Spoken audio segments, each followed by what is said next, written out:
welcome into Not All There. I am Chad. I'm your host. This is my podcast where I like to have real conversations with real people about the struggle with addiction, their recovery, and what the life of sobriety is like after you get sober. Today, I am really excited. I am joined by somebody that I've gotten to know, someone that I respect, and someone that I believe has a lot to offer to people in the recovery land, the sobriety world. And I'm just going to get right to it. Today, we are joined by Dr. Howard Gluss, who is a clinical psychologist, author, speaker, and radio and television host. His clinical experience addresses chronic illness, mood and anxiety disorders, eating disorders and obesity, geriatric and adolescent psychology, LGBTQ plus issues, couples therapy, and substance abuse. Dr. Gluss, thanks so much for joining us. It's a pleasure to be on. Thank you for having me. Yeah, thank you. As we've, connected and gotten to know a little bit, know each other a little bit, one thing that I found that we share in common is life in sobriety. So as just a very generic example of someone that, seeks the help, they end up at a treatment center, they dry out, they are getting sober, they begin their recovery life, they leave the treatment center, and they're essentially released back to their old life and are expected to now maintain sobriety. And it's not that simple. And a lot of people, unfortunately, aren't successful with that. They either go back out and start using again, or sadly, some of them don't make it and die. In your experience, what have you found? Is there any kind of commonality to clients or patients who are trying to get sober that everybody sort of experiences once they're out back in their normal life? Well, it's interesting that you say that. I was dealing with a client yesterday who's just starting to get sober. And one of the things he said to me, which I hear all the time, is he goes, "Dr. Gluss, it's just so boring. I'm just so bored Yeah, I understand being that. sober." I looked at him and I said, "We'll get there. It's okay to be, you know what? It's okay to be bored for a while." And I laughed with him, but I really mean that seriously, that there is this interim space of, well, he's been, it's interesting. In his mind, his issue is only pot, but the fact that he does it every day, all the time, he doesn't really see that as an addiction. But finally, after a couple of years, I got him to see it. And I said to him, you know what? It's okay to sit in the boredom for a while, because it's not that it's boring. You're just not used to being in this state of mind. But if you can tolerate it for a while, stuff may come up for you that we could start talking about. And to answer your question, Chad, it sounds like a cliche, but I mean it very seriously.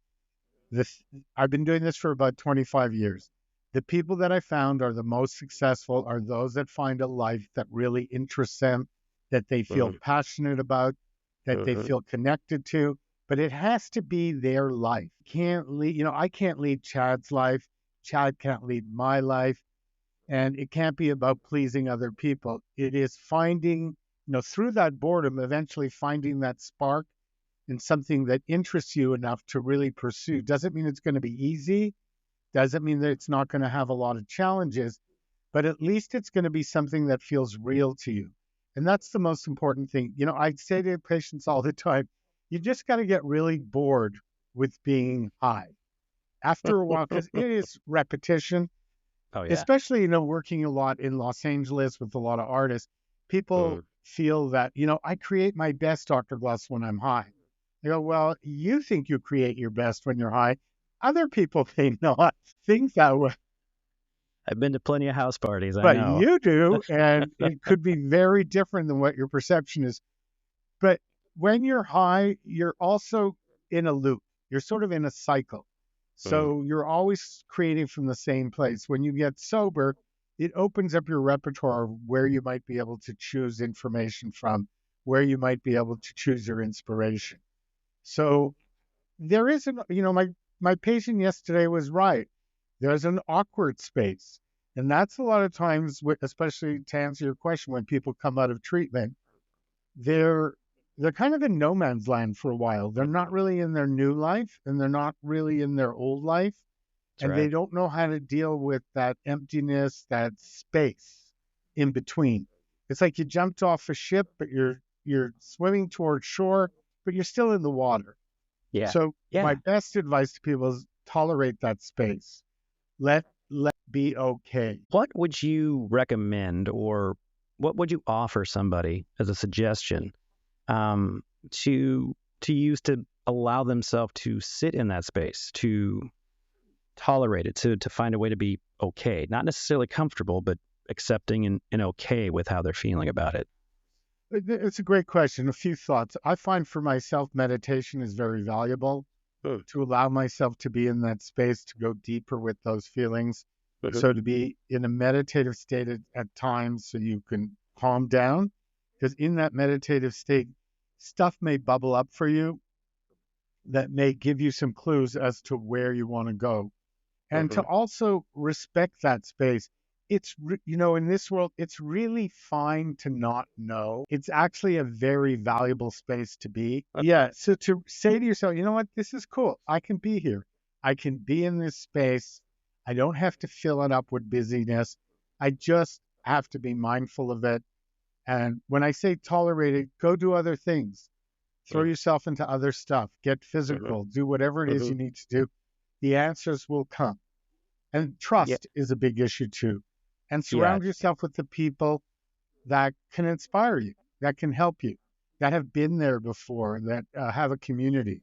Go to meetings, places to support your feelings. Don't feel alone with it.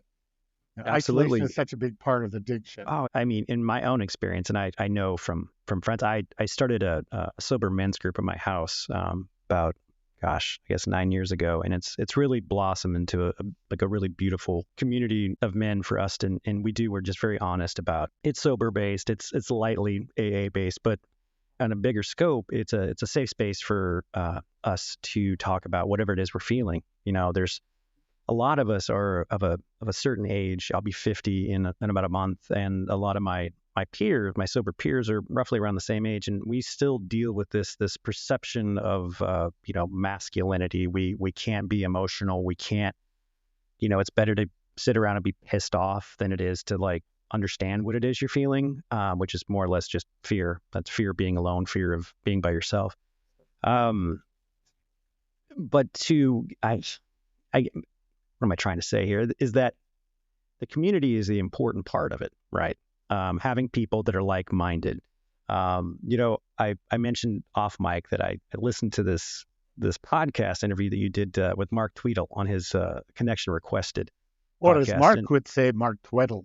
He's very Right. Scottish. He does a really fantastic job. He's out there talking and asking questions about the human connection and what it is about us as a person, our understanding of ourselves and our stories, and how that reflects and connecting more on an emotional level with people. And in sobriety, that's like the biggest part of keeping me sober. I've done the exercise. I used to run marathons. I've done improv. I've done a lot of stuff to get myself sober. I had to go through a lot of childhood trauma history to get to where I am, but it was more once I got to the self-acceptance part of it, I was able to really develop these relationships that helped me keep sober. I started doing this, which has been hugely beneficial for me and for others.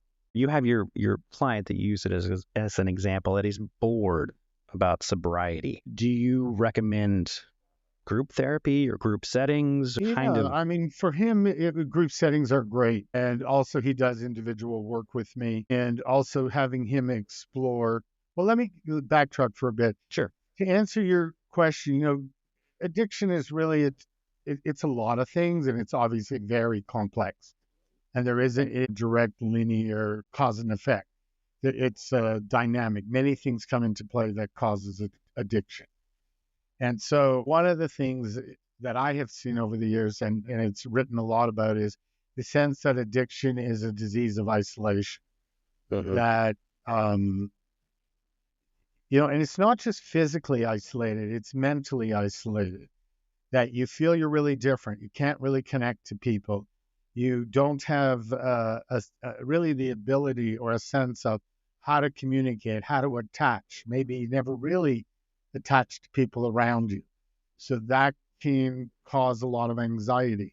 So just by being in meetings, being in groups, being a part of community, you slowly, as you gain some trust and hopefully work through whatever traumas we all have that we have to work through. Yeah. You Right. start connecting to people and you find a lot of joy, and you really start eliminating some of that shame that you might have accumulated over the years because you feel you're so different, or you've been holding on to a secret that is killing you.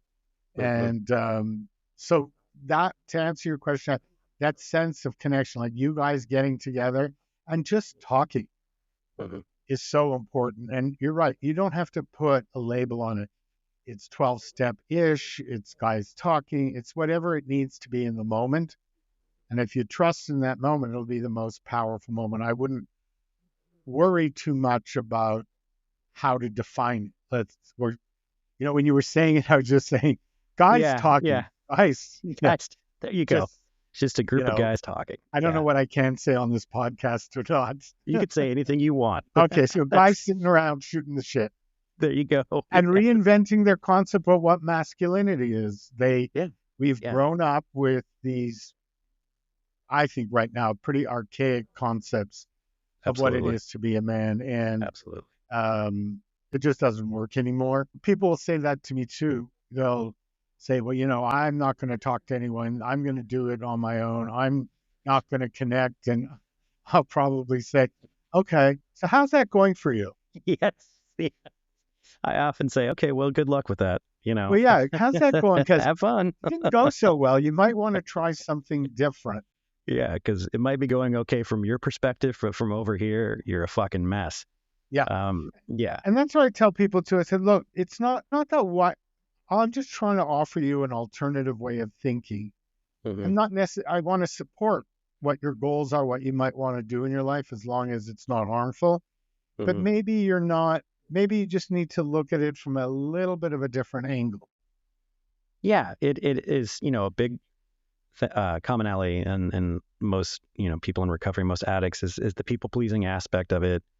And, also out of fear, thinking what's best for somebody else. And I lost sight of all of that. I was a big people pleaser, Yeah, but never you wanted to didn't get in please any yourself, trouble. so you forgot No, one I of the didn't most important exactly. persons to Didn't please please. myself.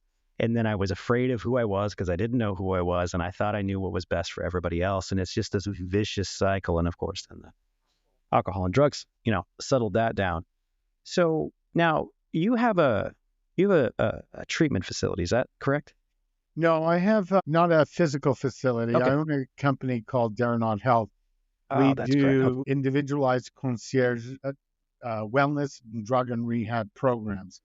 So, for instance, if somebody wants an alternative to going into a facility, but perhaps for discretion reasons, or they've tried different things, or they Mm-hmm. want something that's a lot more individualized, we actually create a program for them. And then we'll do it in their home with the support of a sober coach family, do it in a hotel, and can do anything from detox to a full-fledged program.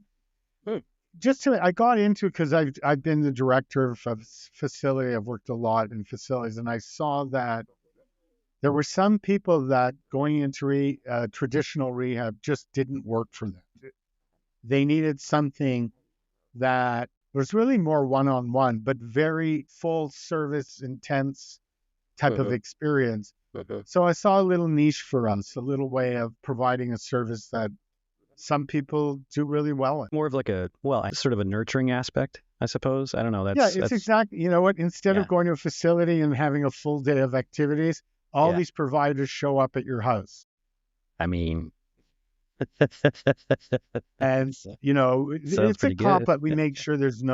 We have family sessions. There's no Sure. substances in the house. There's a sober coach that lives with the person. If somebody wants to go to meetings, that person takes them to meetings. And like, for instance, I'm working now with a gentleman in LA who's a very successful writer, but had been having a really hard time getting back to writing. So Hmm. as part of his recovery, we hired a writer's coach that Hmm. works with him on a daily basis because he wants to have a treatment done by the end of the month. And so it's very productive for him and inspires him. He gets back to his creative work. So that person shows up. gives him assignments, makes him accountable. He still have his therapist, his massage therapist, his nutrition. Everyone just, it's basically everyone just shows up. But we all meet as providers Yeah. and share our information. We meet with families. So it's been really a great experience to be able to think a little bit outside the box and offer people an alternative. That's wonderful. When we were talking, our first conversation, we talked about, are you in Santa Fe currently? Right now I'm in Santa Fe. I split my time between Santa Fe and Los Angeles. Mm-hmm. Next week I head back to LA. Okay. So, a common deterrent that I've recognized in AA is the quote unquote God issue or the spirituality aspect of Alcoholics Anonymous. What is your thought or belief in a spirituality aspect of someone's sobriety? I think that people have to make that decision for themselves and they have to define it. For some people, having a spiritually heavy program really helps them a great deal. Other people, and they have to define what spirituality is to them.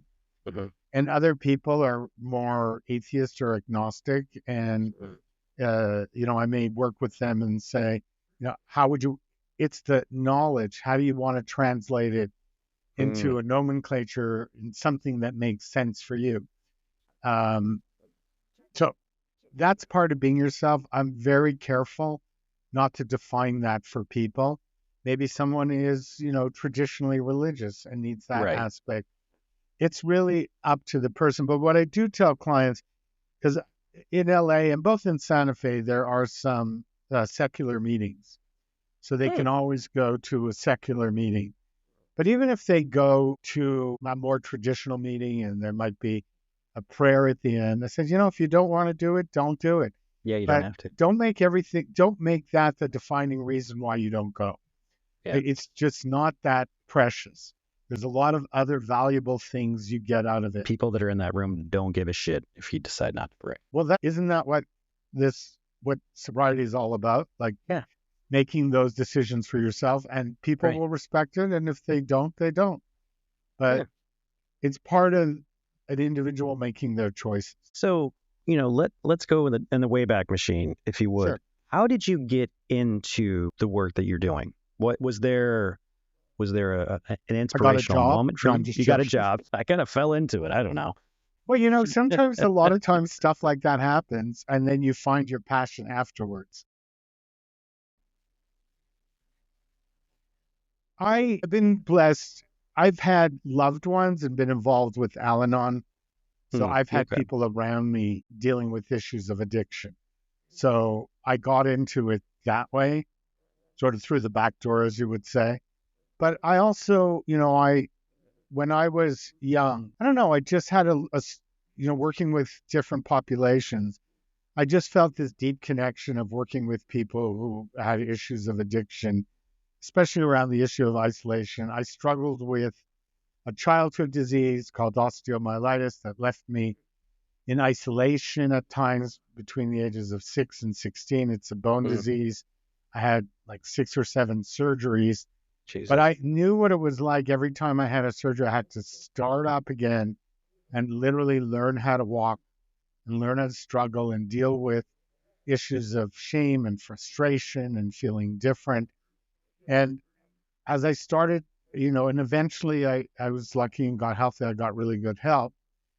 But I feel that experience, which I tell people was the best experience of my life, because getting through it prepared me for life. Right. And I just think intuitively, as I worked with different clients, especially in LA, I felt this deep connection to what people with addiction were struggling with and loved ones were struggling with, that I just felt this deep connection to that world. And then I decided not to overthink it. Like, that's smart. That's a big part. What so it really found me. So, for me, about a year ago, I finally landed on that self-acceptance part of my life. For years while I was out there, I was very straight-laced. I didn't have my first drink until I was 18, and so from 18 I got sober at 39. So for 21 years I was in the throes of it, and it was bad. It was bad for a long time, Right. and it was very, very painful. And then, I got sober, and a few years into my sobriety, I started, struggling with these emotions that I'd been suppressing for so long, but no longer could keep down. And I worked through, for a few years through a lot of trauma-based memories, and that was very difficult for me. And I did a lot of overthinking.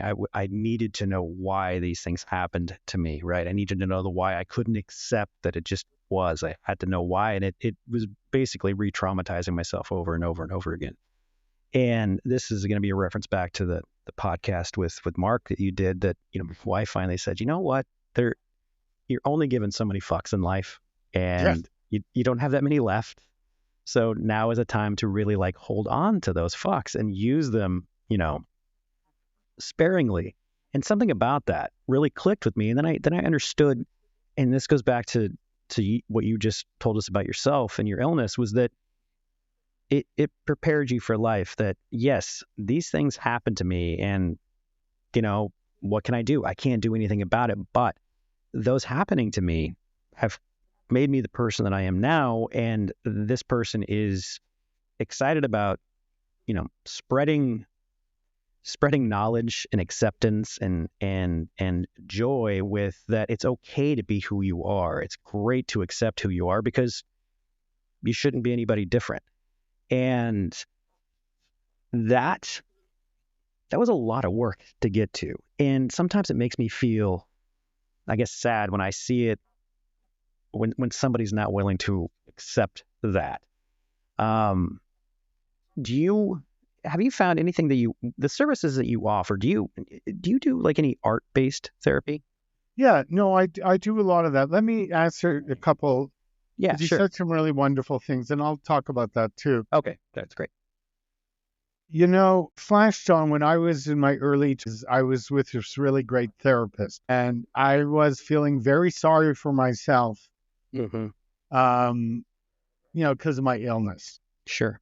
And That's hard. he listened. I remember he looked at me and said, well, how long are we going to do this? And I looked and said, what do you mean? He goes, well, I'm kind of getting bored. Like, okay, like I got it. So what are you going to Tremendous. do about it? I looked at him, what do you mean? He goes, I'm sorry what happened to you. Everybody's got a lot of shit to deal with. And I really believe this as a clinical psychologist. It's, what do you want to do about it? Because that we Yeah. have a choice and we have some power over. Right. But a lot of us, everybody has something, some cross to bear. Everybody's had some, if you live long enough, terrible things are going to happen to you. Yes. Yeah, absolutely. And that's where I feel free will is so important and comes into play, is what do you want to do about it? And Pete, not everyone has the same ability, the same fortitude, the same resilience to do a lot about it. You have to, that's a whole topic onto its own, resiliency and research that's being done.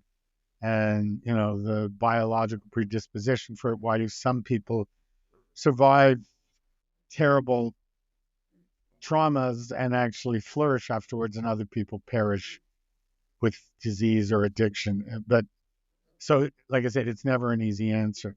But I agree with your wife. I agreed with my therapist. And he just went, I remember he looked at his watch and he just looked at me and said, are we done? You love it. I said, no, I have 4 more years. Well, I'm going to recommend you to somebody else. Yeah, that was probably it. He was going to go, okay, here's what I want to do. Recommend you. Yeah. Referral. This has been fun, Howard. Yeah. But we have to really, again, everybody's got a certain level of what they can do and what they can tolerate, what their own journey is to sobriety, and how they want to say flourish in it, And to answer your question, we here in Santa Fe, I've created a Santa Fe wellness experience. And we use 5 different elements. It's part of Dare or Not, our individualized programs. We also do it for groups or corporations. And we, having been here in Santa Fe for a little while, I discovered there's some very powerful, healing, unique ways that I've utilized here. I don't know what the right word is, but ways. So we, apart from all the traditional coaching and therapy, we incorporate a lot of art and art therapy, but art therapy from the place of experiencing yourself through that creative process of art, because Santa Fe is one of the major art centers in America. I think the third Yes, it largest is. art center, and it's just a small place, a city of about 85,000 people. It's a There are very more powerful place. galleries here than, so it's very art centric. There's also a large indigenous population. So I've worked with some indigenous native healers and using that in our program.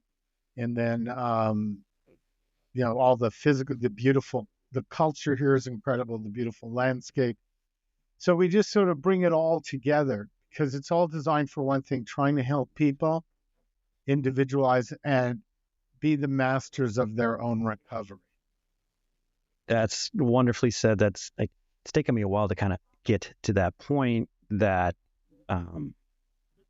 there's not one surefire way, and you're going to need to, allow yourself to try new things. And when you find something that works, you have to also accept that, in a certain amount of time down the road, that may not work for you anymore, and you're going to have to open yourself up to something even newer to try. And recovery is filled with and sobriety is filled with so many cliches. As I mentioned before, I was a marathoner when I got sober because I had all this energy and so much going on that a 20-mile run seemed to kind of like just, I ran it out of myself.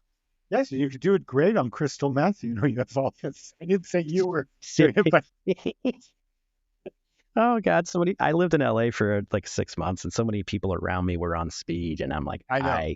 Oh my God, they got so much work done though. Yeah, they got so much work done. I watched my cousin decorate his house in one evening. That was then they end up psychotic and sick and it's a mess. mess. But is that that's one way of living life, is that there is no finish line in sobriety. There's some people I like that. When I there go really to is no finish line. There isn't. No, you're going to have to just accept that you're going to be doing it for the rest of your living days in some capacity. You're never going to master it. And you're going to have to understand that about yourself, that you may go through these long stretches where everything is going along well, and then something that you didn't anticipate in any way, shape, or form is going to pop up, and you're like, holy shit, what I'm doing does not allow me to deal with this. What do I have to do now? And if you close yourself off to anything, you're really going to put yourself at risk of having a slip. I hear in meetings people, they talk about how they're a recovered alcoholic, and I'm like, no, I don't buy into that. I'm never going to be fully recovered from. I mean, I may not have the desire to be drinking again or using again. I don't have those impulses to do that anymore. But the triggers and the emotions that drove me to feel a need to do that, they're still kind of in there, and they're always going to be a part of me, and they're going to evolve just as I evolve. And so my sobriety is going to need to evolve. And that's why I wanted to talk to you about the art therapy aspect of it, is because that's something that I think a lot of people, at least that I know locally here in the Chicago area, didn't really think about that. Some people are lucky. They are musicians, or they went to art school. I talked to a friend of mine who's a photographer, but if somebody's new to sobriety, they're like, what do you mean, like a coloring book? So maybe there's a lot of, and it doesn't necessarily have to be traditional art therapy, which is great. Yeah. Sometimes it's just because there's so many wonderful artists out here, just going into someone's studio and working with them. And it's not about necessarily your skill as an artist. It is about thinking differently. Like for a lot of people, they may not, they have a very, let's just use a cliche, a very rigid way of thinking. Mm-hmm. And if they start to think like an abstract artist, they start to think cognitively outside the box. it's also about getting into that process of alternative way of looking at the world, because that's what an artist does. Is an artist looks at the world and interprets it for us, Right. and they give Right. us their point of view, and they choose colors. So I find it very healing for people, especially uh, um, to go down that journey. Like we had talked about, you have to create your own life. Start by putting it on canvas. Where people get hooked up is they feel, well, I don't really have skill as an artist. That's not what this is about at all. Nope. And by the way, a lot of times Exactly. people have more skills than they think they do. Exactly. This is really about what do you see? And I may go to them and go, okay, you chose these colors or these shapes. Most people that feel they can't draw will do something abstract. Mhm. And we'll sit there and we'll talk about it. What were you thinking in this moment? What does this mean to you? It's like the old Rorschach test, not the old psychologists use the Rorschach test, the ink blots, You're and right. ask you Right. to Yeah. interpret them. It's the same concept. And there is also a deep meditative process in creating art. You have to sit alone with yourself and think. And that's very meditative. So it really, Chad, opens up a lot of doors for people. So I have found it very valuable. And I kind of insist on it when people come here, or to work with I'm lucky enough to have some relationships with some of the local nations around here. And there's a couple of people that are great healers or do ceremonial ritual type of healings. Yeah. If you Recently, I can. brought a woman in who's I'll just use a cliche, very Beverly Hills, very Four Season. And she wasn't staying at the Four Season, and she has a big alcohol problem. Mm. And after about the second day, I said, listen, I want you to really be open to this experience. I know a woman here. Her name is Concha. She actually is a therapist, but she's also part of an indigenous healing group, and they have ceremonial healings that are very powerful. And I want you to just be open to sitting through it. Took a little convincing. Said it's not religious, it's tradition. And, with some drums and Yeah. sage burning and Yeah. really incredible, powerful experience. We did it outside. I brought my dog. My dog was mesmerized. It was just My like, dog could use some of that, man. yeah. Jesus. Ours is a But crazy one. at the point at the end of the experience, she turned to me and said, thank you. I never, ever would have been open to this, but that was probably the most powerful thing we've done in the last few days. You And it's know, going to take me a long time to process through it. I said, I great. See, sobriety is not boring. no, You would. no, it's only boring if you want it to be boring. I Well, have your life was probably pretty boring to start with. yeah, there you go. There you go. Before I go into my, or kind of Sure. as a follow up to what you were talking about, when I was 16, was in Santa Fe. We were taking a family road trip out to Oklahoma, and one of the stops was in Santa Fe. And I don't recall where we were. I believe we were sort of in a more of a downtown area. But anyway, I went for a short walk outside of the hotel we were staying in, and across the street was sort of like a bazaar, a fair, like an art fair. And Right. within that art fair, there was some drums, there were some dancers, and there were some stilt performers. And there was this person on stilts that was dancing in front of me, and I was absolutely mesmerized by it. And I had this crazy, like powerful emotional reaction to it that I had never felt before. And it scared the shit out of me because I'd never felt it. And Sure. I was 16. I can still feel that. So it's sort of this feeling that I guess maybe that's the dragon that I chase, is something happened there. So for me, Santa Fe is very magical. And, I can kind of relate to what your client went through. And the reason I brought up the art aspect of your therapy is that, I live in Evanston, just north of Chicago. And Chicago is a wonderful city for the arts, whether Right. it's traditional arts. We've got the museum here. You've got theater and music and street performance. And if you are looking for a way to open yourself up while you're sober, Chicago is an amazing place to do it. And I wanted to kind of broach that subject with you because I wanted to find out sort of what it is that you are using as a tool for this art therapy for your clients, because, you know, it's something that when I talk to people, I'd like to offer a suggestion to them as well. Is like, well, I mean, use our area to your benefit. You know, I mean, we're lucky to live in a big, busy city, but it offers you so many opportunities, so many things that you can use to grow yourself emotionally, mentally, physically, that can really benefit your sobriety. Your sobriety is not just not using or drinking. It's much more than that. And that's what it's been for me. Is it's taken a while, but I've grown into a person that I didn't anticipate. And I You had a find great experience. oh man, that's why I do this. Is like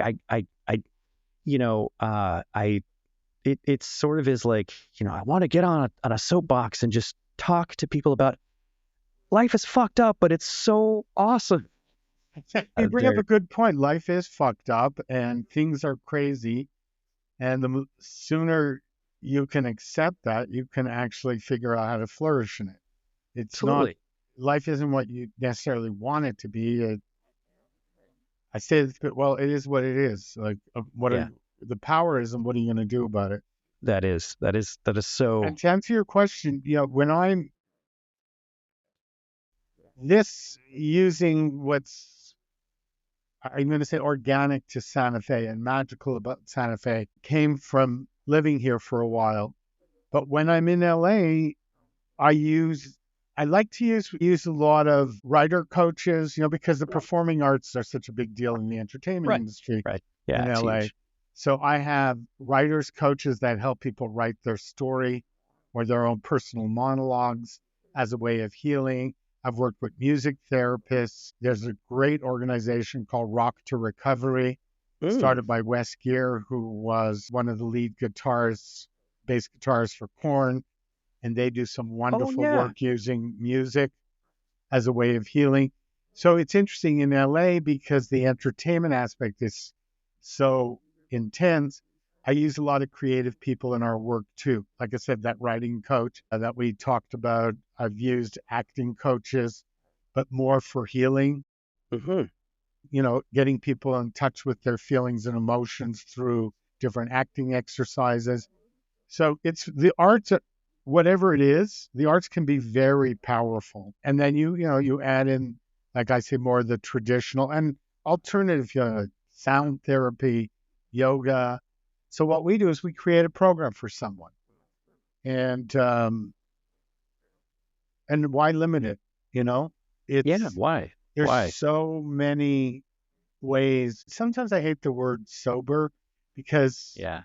it has a connection, almost at time, it has a connection to when someone was actively in addiction. And so I always want to say, well, how about like your life is flourishing right now? Like, can Mm. we make a little more, maybe the choice of words could be a little more exciting. And That's again, really poignant. yeah, because there is such a connection to substance abuse. And it's really about, okay, to answer go for a circle, your question about, what do you do after sobriety? Yeah. Well, you do what the fuck you want as long as you're not drinking and you're not hurting yourself or others. But Right. create this journey because, if you look at Warren Buffett, I think just turned 91. Yeah. And he's not slowing down. I mean, he's doing Mm-mm. what he loves to do. I'm sure he doesn't do Yeah. it. I don't know him personally or know exactly, but my hunch is he may not be doing it on the level he was doing it. But this is what he loves to do, Yeah. and so he Yeah. does it. That's true, and that's important. And And it's like you you said, know, it's not like it's a static state of mind. I'm sober. right. Okay for Right. now, For but now. Right. What are you that's going to do why I about it? believe meetings and community are so important. I Um, could not agree more. And it's just a reminder, like I need to be with like-minded people.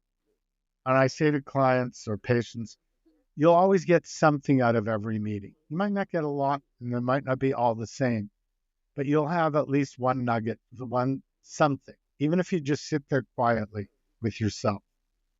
That's a value too.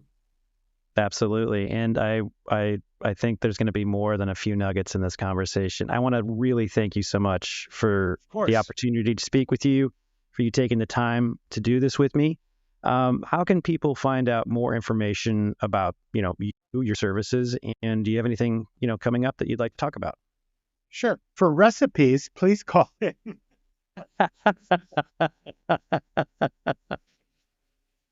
But I won't have coco vin or, on the recipe. No, thanks. Because you know what? Yeah. It's fun. I tell clients all the time, you got to have fun with this stuff. You have to, man. Because there's so much healing and laughter and humor that you just try. Because fun is also about being interested in the world. But they can, the company's name is Daranaut Health. So it's DARAKNOT, like the Daranaut. It's a Celtic symbol, health.com. You can always email me at drhowardgluss@live.com. So it's drhowardgluss@live.com. I'm on LinkedIn and all the social media platforms. And that's probably the easiest way. Okay. And I do have something I'm very excited about. I'm going to be going back into LA next week. There is an event called the Olympics, ALIPIC. It's like Olympics, but they couldn't use Olympics, so it's Olympics. And people have asked me, is it AI Olympics? I don't know. So AL is for alcoholics. That's right. It's the largest recovery event in Los Angeles. And it's very much a celebratory event. It's sort of set up, it's set up like a mini Olympics, but it's fun. And people do different activities. There's speakers, there's, picnics, all that type of stuff. And all these different organizations all come in, like different countries that come into the auditorium. It's done at one of the colleges. I forget the name. But anyway, I will be one of the keynote speakers. And it is on September 14th in LA. So if anyone is around, you can get tickets online. It's Olympics. So it's a big event. It's my first time doing it, but I was told they get about 6,000 people. That's very exciting. That's great. And congratulations on that. Day to celebrate. Yeah. And you know what? Every day really is worth celebrating something about. Again, I really appreciate this. Thank you so much. And hopefully we can do it again sometime soon.